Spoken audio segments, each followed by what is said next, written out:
Welcome back to our weekly update. I'm Charlotte McLeod with the Investing News Network, and I'm here to give you a quick look at our top stories for the week.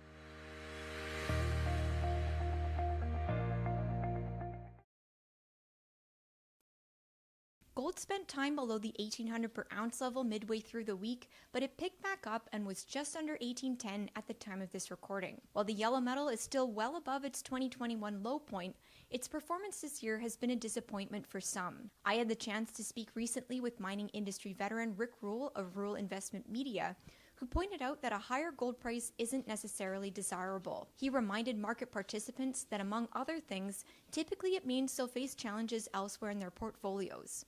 That said, Rick does expect gold to run at some point, and noted that it's important to be positioned beforehand, as the precious metal often does nothing for long periods of time, and then does spectacular things over fairly short time spans.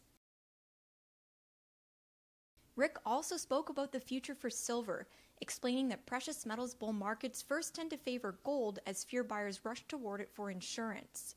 Once gold has gained momentum and the precious metals narrative has achieved wider acceptance, investors and speculators enter the market and silver begins to take over. Part of the eventual rush to silver will involve the market share of precious metals returning to its historic means.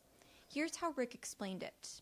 The real silver squeeze is simply about the market share of precious metals returning to their historic means.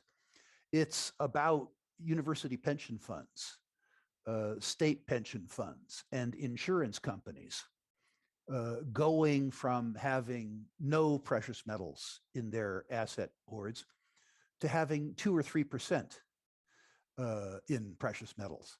When that happens, Charlotte, and I really think it's when, not if, when demand for precious metals merely returns to the prior means, I think then you see demand for precious metals triple. The interview with Rick is 40 minutes long, and it covers a variety of topics, including uranium. So if you have the time, I really encourage you to check it out.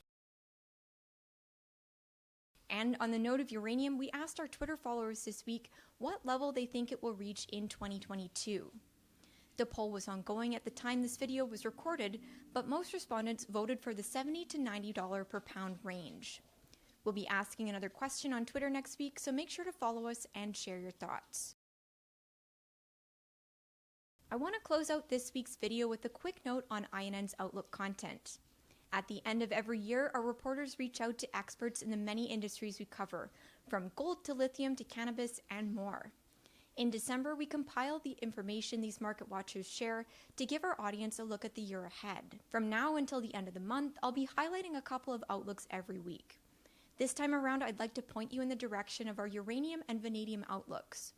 2021 was a breakout year for uranium, and now the question is how high it could go in 2022. For its part, vanadium is facing growing demand and threats to supply, factors that the experts INN spoke with believe could bode well for its performance. You can find the links to that content in the video description. That's all for this week. If you like this video, make sure you subscribe to our channel and turn on notifications so you don't miss future updates and interviews.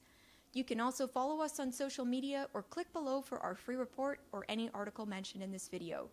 We'll see you next time.